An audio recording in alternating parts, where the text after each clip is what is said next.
Hello there, ladies and gentlemen, and welcome to the Rock and Roll podcast. Check out this record. My name is Frank, and with me is my good buddy Mark. Hey, Frankie. And hello, dear listener. You can find us on Spotify, Apple Podcasts, Amazon Music Podcasts, and you can see these awesome mugs on YouTube. You can, but when does this wonderfully charming little podcast get released so you can hear it sizzle as we take it off the presses? Great question. Thanks for asking. Fortunately for you, we drop these each and every Friday for your listening. And as Frank just mentioned, your viewing pleasure. That's right, Mark. So if you're hearing us for the first time, then you're probably not annoyed with one of our past reviews. So welcome all the new listeners.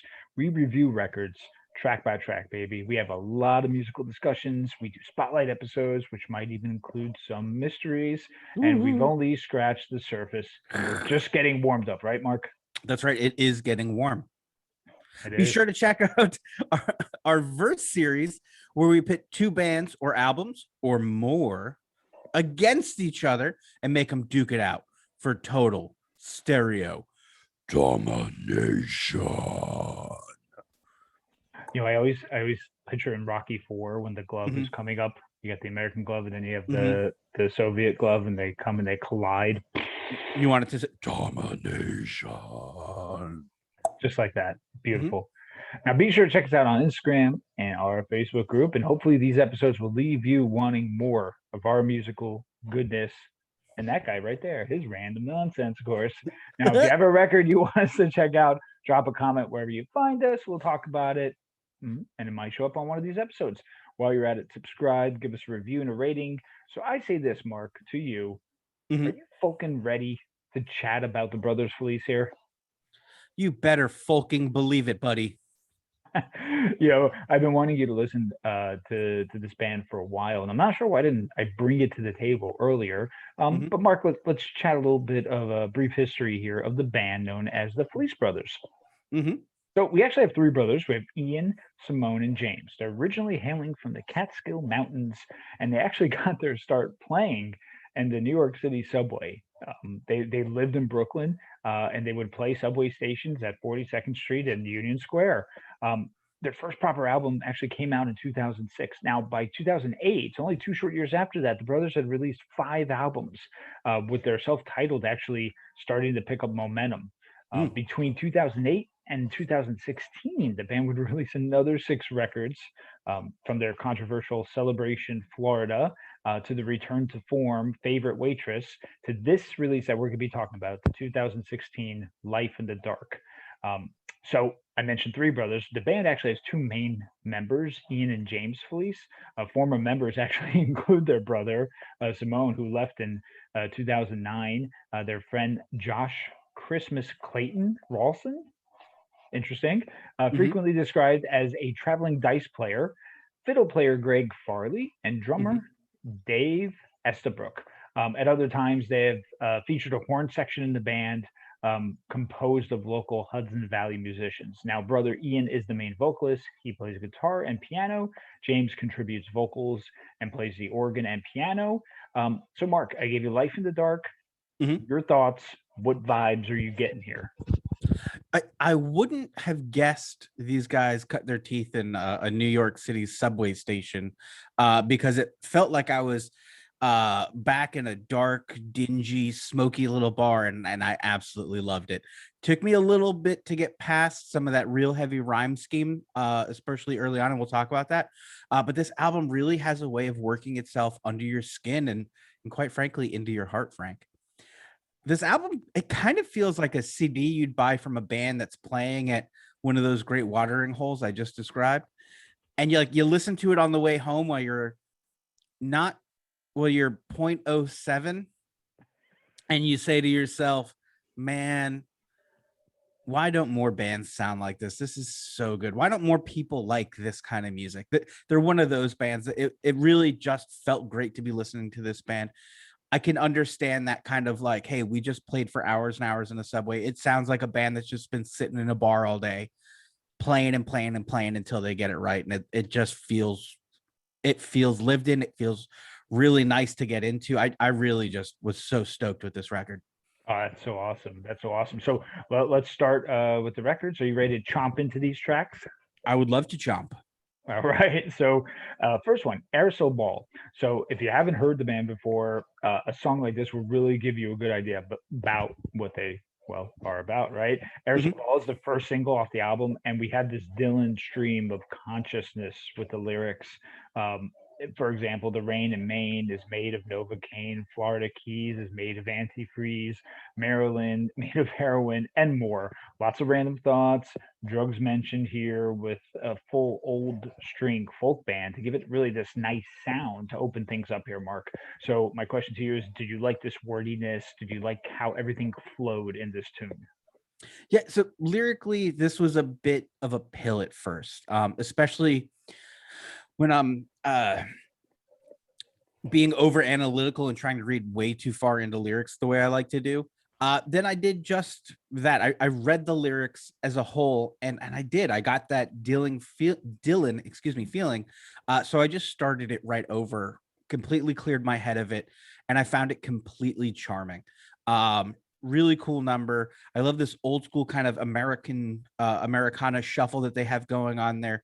It's a great opener, and it really Frank and I are going to talk about the Dylan-esqueness about it probably quite a bit throughout this. I don't want that to be a distraction. If you're like, I just really don't like Dylan, I'm just going to stay away from it. Listen, yes, it's Dylan-y in that he's really wordy and some of the rhymes are a little on the nose just to keep it moving. But for me, and I suppose some of the music, but for me, it was really interesting the storytelling and the way they go with it. It's definitely worth checking out, especially if you're just basing it on this first track. Listen to this first track twice. I Good think you'll idea. want to move on. I think you'll go, you know what? I'm gonna keep listening to that. Yeah, good idea. And you bring up something important too, and you're going to hear us say Dylan a lot, and I'm going to say it, and that's just for people to be like, okay, well, what are these guys about? But Mark's 1,000% right. Little Don't point of have reference. right, exactly. Don't have that be a distraction at all because they do take things and run with it in their own direction as well. Mhm. We get a really cool track at number two, Jack at the Asylum.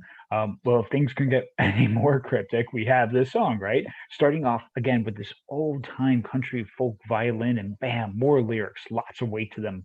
The chorus of he repeats America sets the tone for perhaps what has led the narrator to the asylum and therefore keeping their perhaps life in the dark, right? This could be a thing we get. We get the mention of Joe Hill, who's a labor activist and songwriter, and he was executed by a firing squad in 1915. And then in the midst of the chorus of America, we get some hope towards the end. Mark, we all know these things could lead someone to the loony bin, so we're not here to Mhm. talk about that. But instead, how Ian is really spitting out these lyrics, and he's given us the blank canvas, and he gently paints on it for us. And I just think this track is really really cool. The more you listen to it, what's your thoughts? Yeah, I really dig this number as well. The title and the chorus really balance each other out, right? Because in a very cool way, we get the idea of first, right? We're planting that seed by telling you Jack is in an asylum, and then as we work through the song and we get to these really nice harmonies over the word America, it really just plays out really cool. Ideally, we're hearing this from kind of Jack's perspective, and he's looking at America and understanding that it's possibly as crazy as he is, right? Right. And with each passing verse, he exposes the absurdity that people overlook in the name of being American, as though these things were perfectly normal. And I really I appreciate that juxtaposition, right? Because we're talking about ideally or theoretically somebody in a mental hospital and what drove them there, and then as he starts unpacking it, you realize these are kind of things that would lead that should lead all of us there, but we're kind of passing them off as though they're just everyday occurrences. So it's a really interesting play on what puts somebody in an asylum. I think that's a really great number. Yeah, it really is too. And I say this later on too. This is by no means taking political stances. This is commentary, right? At Yeah. all, Mhm. absolutely. It's sheer commentary, and it gives you, hey, all these things. If you sit and think about them too long, will lead Yeah. you there. And then at the end, it there's some hope for meaning moving forward. And I think you nailed it right there, Mark.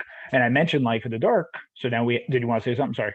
Yeah, I just wanted to add on to your note there. I did some reading into this, the band, some interesting interviews that they gave about this record in particular, especially people saying like all the political stuff that they allude to. This record came out in 2016, right? Absolutely. But when they talk about it, they say we had this album well written, most of it recorded before the presidential election in the U.S. was a massive social experiment, and the album doesn't reflect it because it was done before all of that exploded. So to Frank's point, this really is just a commentary on American life Absolutely. pre the Trump era. Sure. And actually, it's funny you mentioned that too, because I remember now where I was when I first heard this record, and it was a summer when I was vacationing, um, and I was just digging around, and it was obviously the summer before that It was in the election, sand. right? And that's when I came up with that album. So there, yeah, exactly, there in the sand. The third track here, Life in the Dark, the title track, could be my favorite. I think it is on the Oof, record, and yeah. I admire it for several reasons. First of all, the melody is just beautiful and the lyrics are so profound. This is one of my favorite lines right here. I'd love to see you where the bluebirds grind their corn. To me, that's super high quality writing.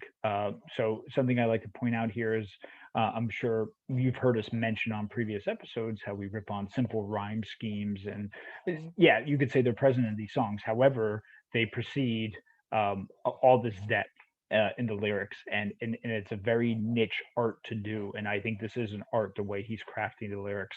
So, Absolutely. Mark, are you living life in the dark here?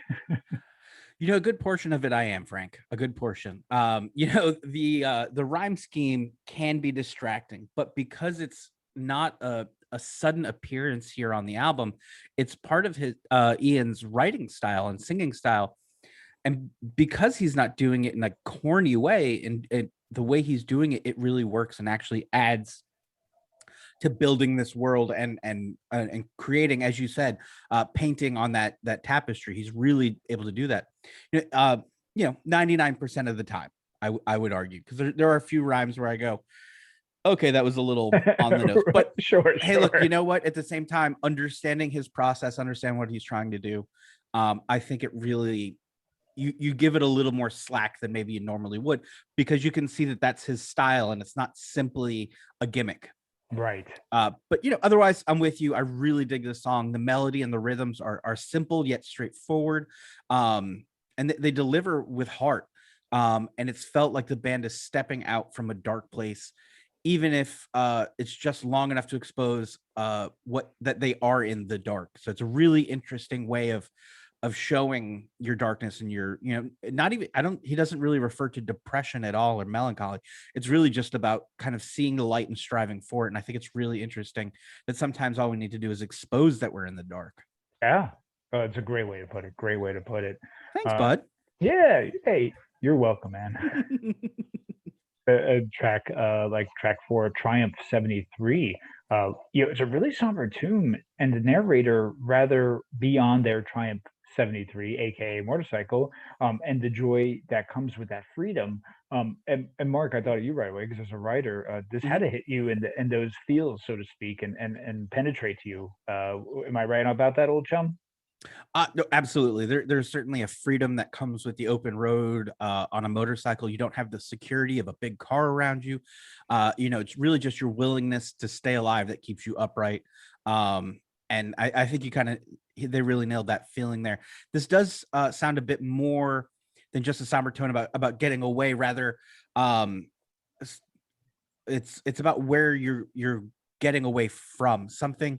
Um, Good point. we don't know where we're going. Excuse me. Sometimes we don't necessarily know where we're going. We just know where we can't be any longer. And I think that's a little bit more of how this song kind of comes together for me. Right. It's yes, it's about that escape. But it's also it's a little bit more about what you're escaping from and what you're not going back to. Both are very tricky lessons for sure. Yeah. But great Again, song. yeah. Yeah, and a great way to put that for sure. Thank you. Um, and we get Plunder, track 5. Now, plunder as a noun is the violent and dishonest acquisition of property, and the verb is to steal goods from a person using force. So a lot of, again, stuff to unpack. You get a dog named Archibald and Bobby letting a schoolgirl drown, and the listener is really taken this nostalgia trip into the past that seems to be a sore spot of massive confusion. That's at least what I got out of it, and we again get the theme of the environment, not the meaning, like life and the constant happenings that really again could lead someone to this mental institute, and the life and the theme in the dark. Again, I that's what I was getting. Musically, now we get a nice balance between folk, like almost semi rock, blues. The track actually grows on me the more I listen to it. What about you, Mark? Yeah, it totally grew right just onto me. The simple chorus is profound. I like when they switch from lightning split my brain asunder to greed will split the world asunder. It's just a really cool balance there of what we're talking about. I found myself asking, why are these two dogs couldn't save a girl? Or why was he talking about machines that make machines that make machines? And I believe this is almost a little bit more of a cautionary tale. I'm thinking about two dogs fighting over a bone instead of paying attention to the little girl that they could have saved, or the companies that are making machines so that they don't need people anymore, things of that. So a little bit more of a cautionary tale of greed and destruction. But really, again, a fun number, very interesting. I love that we're really looking at kind of the roots of folk music and what those guys like to sing about, and making it modern. Really, really interesting number. I really dig it. Yeah, absolutely. And these tales about folks. I mean, that's what folk music is at the end of the Hmm. day, and they're displaying it for sure. Then we get, a little intermission, so to speak. This instrumental, almost 99% instrumental, because the name of the track is Sally, and we get some Sally being sung. It's a really nice, quick welcome to break. What'd you think about it? Yeah, I love this little. I think intermission is probably the absolute right phrase to use. The song's, all of a minute and 30 seconds long, just bouncing you from one song to the next. It was very cool.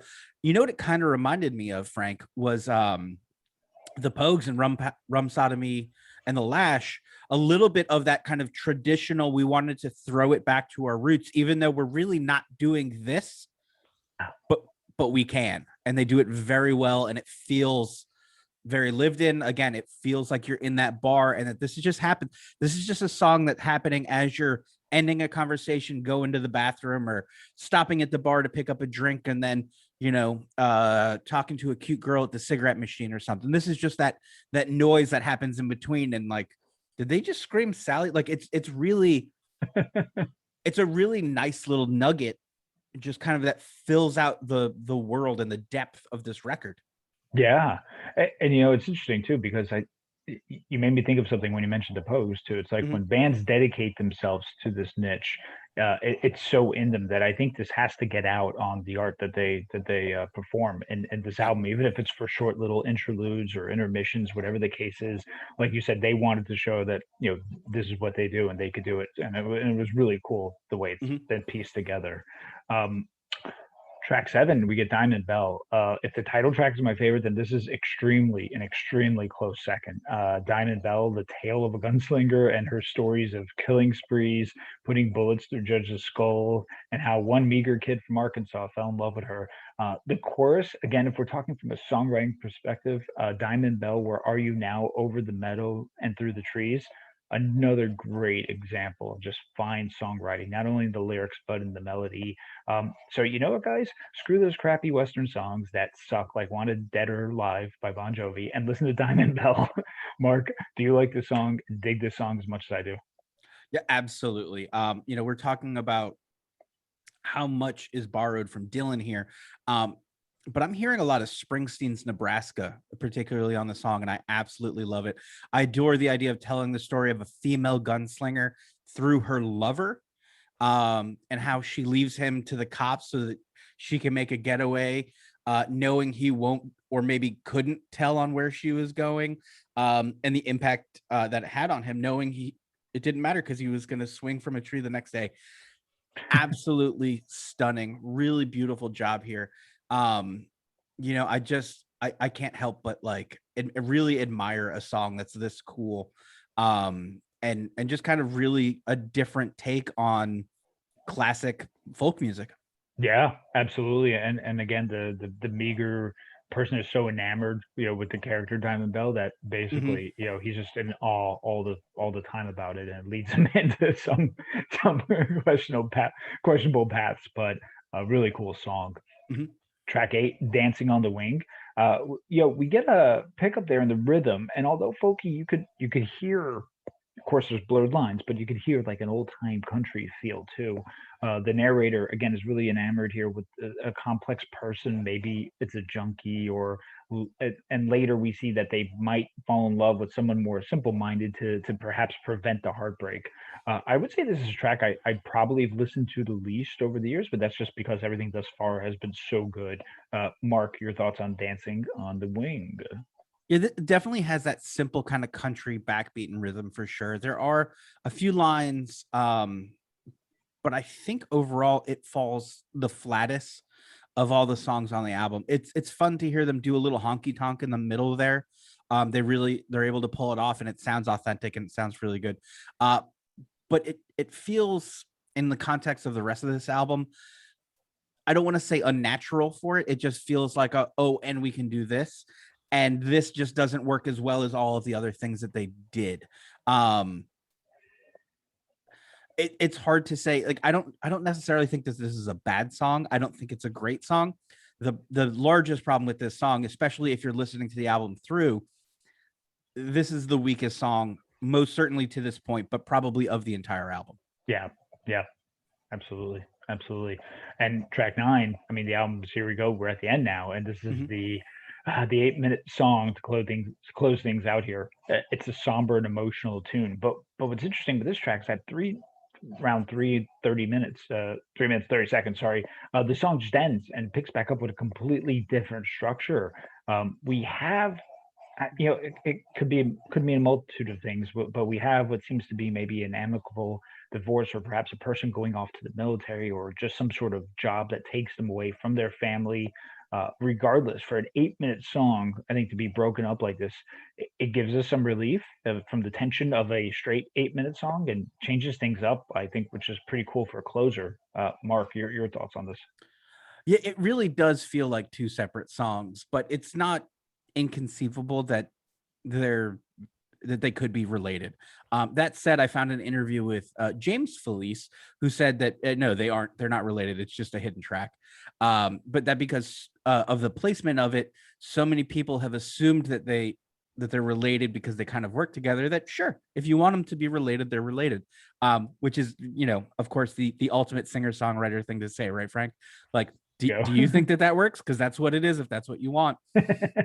Um, he also said that the first bit of the song, what I would assume is the actual Sell the House, is actually a companion piece for Triumph 73.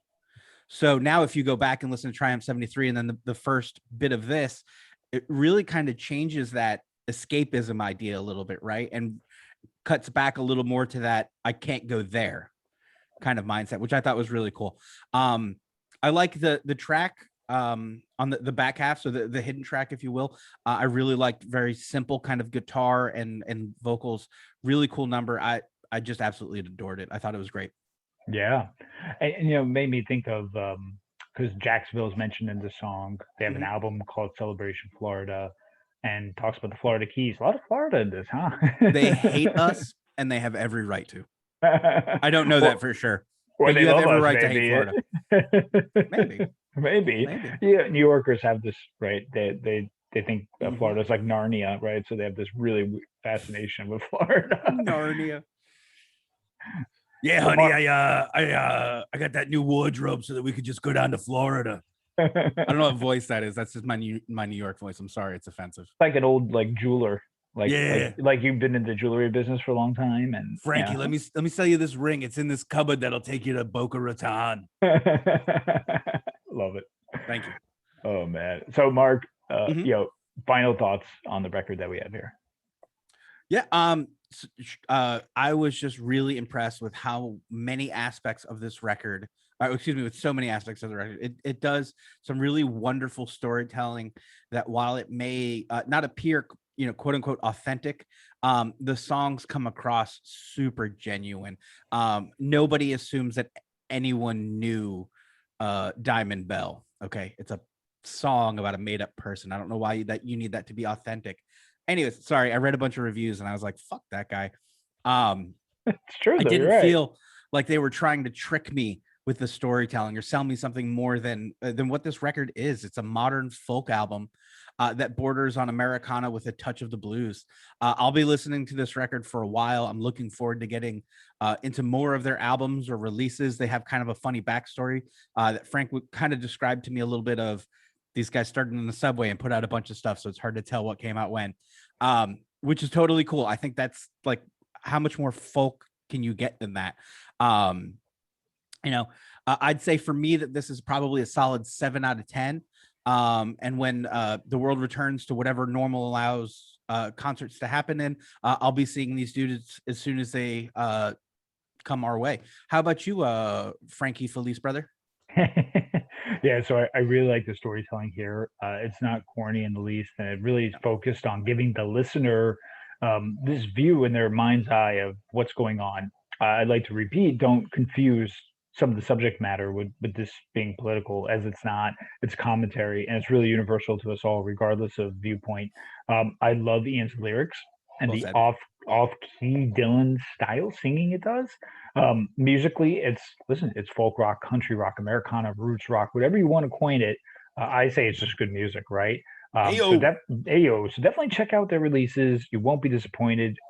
This is an 8 out of 10 for me. Also check out Nice. Ian's solo album and the brother who left the band, Simone, his solo album records as well. He's got completely different style voice, way more melodic. Very very interesting too. But Ian's solo album is really awesome too. So um, yeah, Mark, that's this album. It's an 8 out of 10 for me, and Nice. I'm glad you dug it, my friend. I definitely do. Cool. Well, this is gonna be an interesting top 10, Mm-hmm. and I may have took it literally, but we're gonna pick 5 songs each that we feel relates to this album in some way, shape, or form. Some may be a little stretches here and there, but Mm-hmm. I think it's gonna be fun. Mark, would you like to get us started?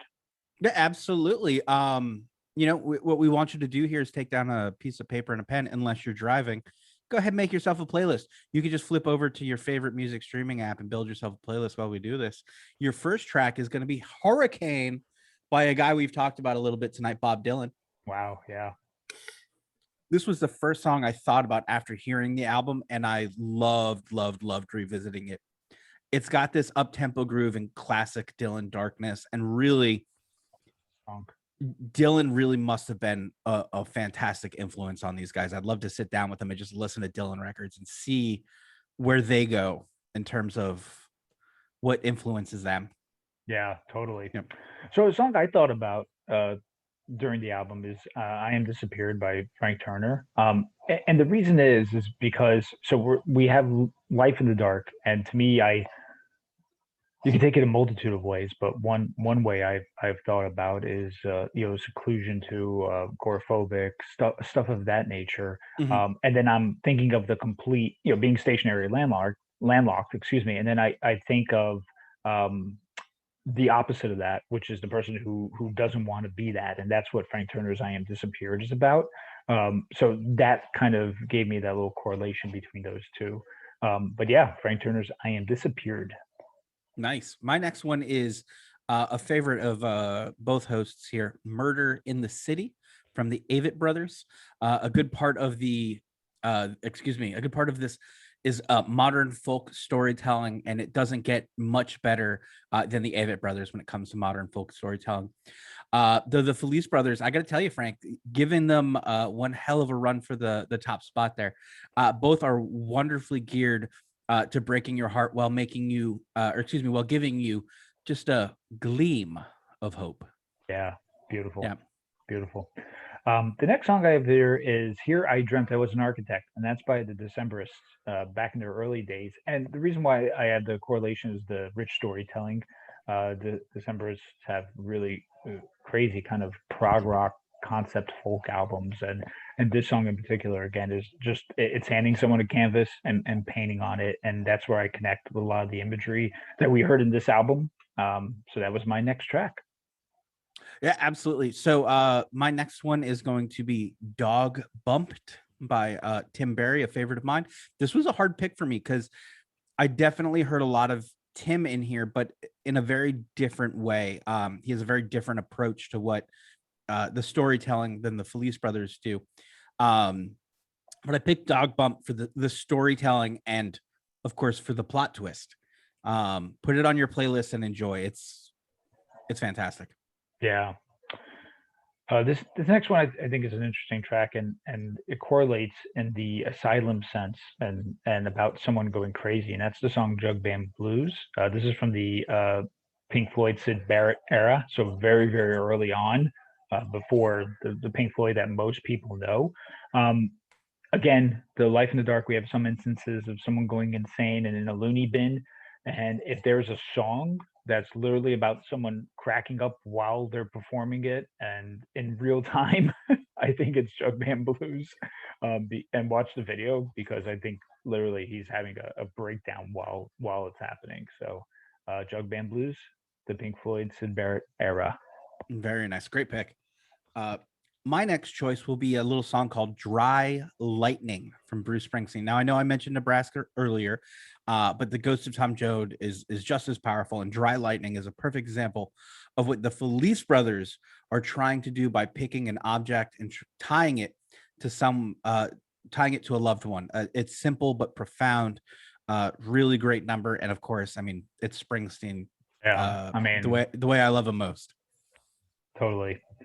The next song I have here is "I Am the Cosmos." This is by Chris Bell, who's part of the band Big Star, and this is more on the pop sensibility side of the record. But the singing is very very desperate, and it's also almost off key. Which not to say Ian is, because obviously I think he's a fantastic singer, but it almost kind of is intentionally at some points, and that's what you get in this song too.